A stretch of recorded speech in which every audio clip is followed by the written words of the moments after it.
You mentioned that the various Russian intelligence agencies were good at creating agent provocateurs, infiltrating the halls of power. What does it take to do that? Well, there's an interesting little acronym called MICE, Mhm. MICE, and it's generally used. And it's just the way in which you would acquire. How do you get people to work for you? Well, M stands for money. You pay them. People are greedy. They want money.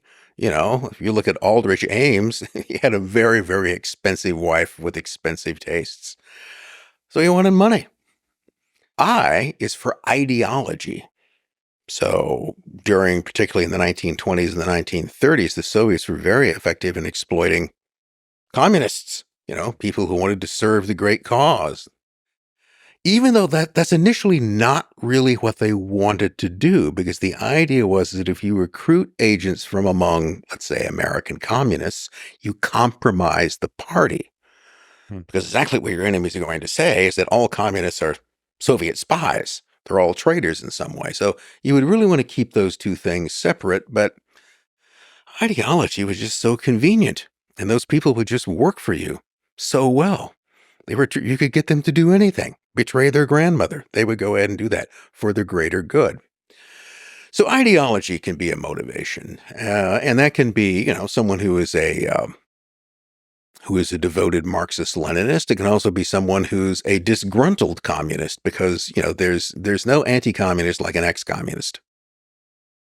Okay, people, Mm-hmm. those who lose the faith can become very, very useful.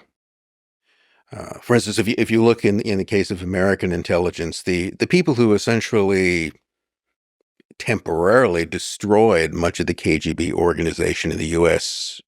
post World War II were people like Whittaker Chambers, Louis Boudin's, Elizabeth Bentley. All of those people had been Communist Party members.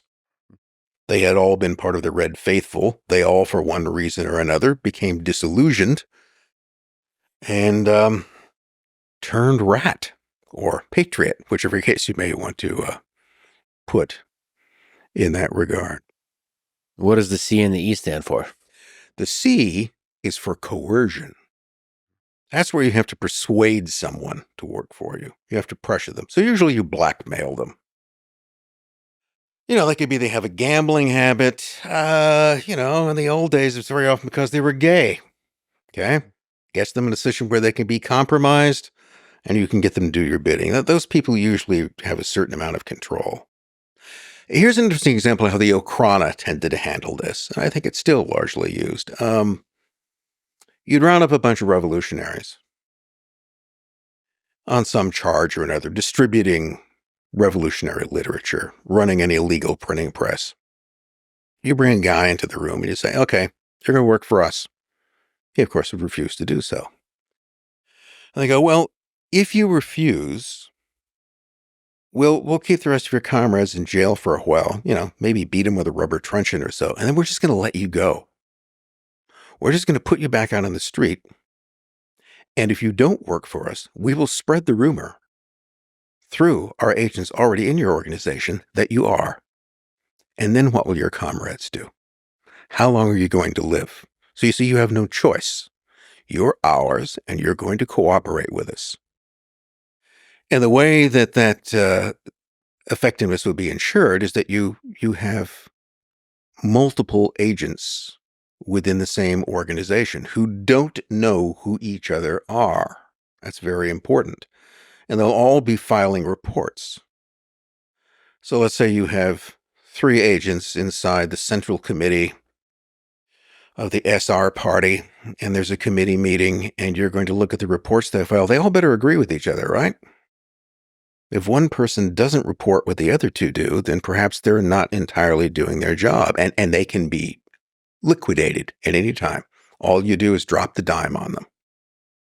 And this was done periodically. In fact, in some cases, you would betray your own agents just to completely discombobulate to the organization. This happened in one particular case around 1908. The fellow who was the head of the chief revolutionary terrorist organization, which wasn't Bolshevik, but the so-called socialist revolutionaries. They're actually the biggest revolutionary party, the SRs, who aren't even actually Marxists, more anarchists. But they went all in for the propaganda of the deed. They really like blowing people up and carried out quite a campaign of terrorism. The fellow who was the head of that terrorist organization was a fellow by the name of Yevno Azef. And Yevno Azef was, guess what? An Okhrana agent. Everything he did, every assassination that he planned, he did in consultation with his control. So he'd kind of run out his string. There was increasing suspicion of him. He was also asking for a lot more money. So the Okhrana itself arranged to have him ratted out. And what did that do? Well, what do you do in your party when you find out the chief of your terrorist brigade was a secret police agent? It sowed consternation and mistrust. Nobody in the party would ever trust, and you couldn't tell who you were sitting around. I know that a fellow I wrote a biography on, Boris Savinkov, who was a Russian revolutionary and the second in command within the terrorist organization. By the way, the guy that wanted Azef's job so bad he could taste it. Well, on the one level, he expressed absolute horror that his boss was a police agent. And well, he should, because Savinkov was a police agent too. See, they already had the number two waiting in the wings to take over. But he was legitimately shocked. He didn't really suspect that. So it's a way of manipulating this. And then finally we come to the E. That, I think, is the most important. Ego.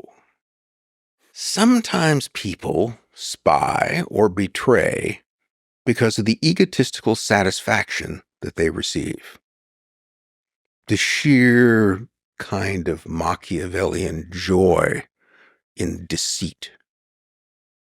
An example of that would be Kim Philby, one of the Cambridge Five. Now Philby was a communist, and he would argue that he always saw himself as serving the communist cause. But he also made this statement, I think it's in the preface to his autobiography, and he says, "One never looks twice at the offer of service in an elite force." And he's talking about his recruitment by the NKVD in the 1930s. And he was absolutely chuffed by that. The mere fact that they would want him, what he considered to be a first-rate organization would want him, satisfied his ego. And if I was to take a guess as to whether it was ideological motivation, whether it was the romance of communism, or whether it was the appeal of ego that was the most important in his career of treason, I'd go with ego. And I think that figures into a lot, someone doesn't get the promotions that they wanted. Again, if you look at something like Aldrich Ames' career in particular, you've got these kind of, his career in the CIA was hit or miss. He didn't get the postings or promotions that he wanted as evaluation. He never felt that he got credit for doing that. And that's the type of thing that tends to stick in someone's craw and can lead for egotistical reasons an added incentive to betray. Yeah, that there's a boost to the ego when you can deceive, sort of not play by the rules of the world and just play with powerful people like they're your pawns. You're the only one that knows this. Mm-hmm. You're the only one that knows that the person who is sitting across from you, to which you have sworn your loyalty, you are simultaneously betraying. What a rush that must be for some people. I wonder how many people are susceptible to this. I would like to believe that a lot of people have the integrity to at least withstand the MI, the money and the ideology, the pull of that, and the ego. It can also be a combination of the two. I mean, you can create a recipe of these things. Certain amount of money, ego, and a little push of coercion. That if you don't, we'll rat you out. You'll be exposed.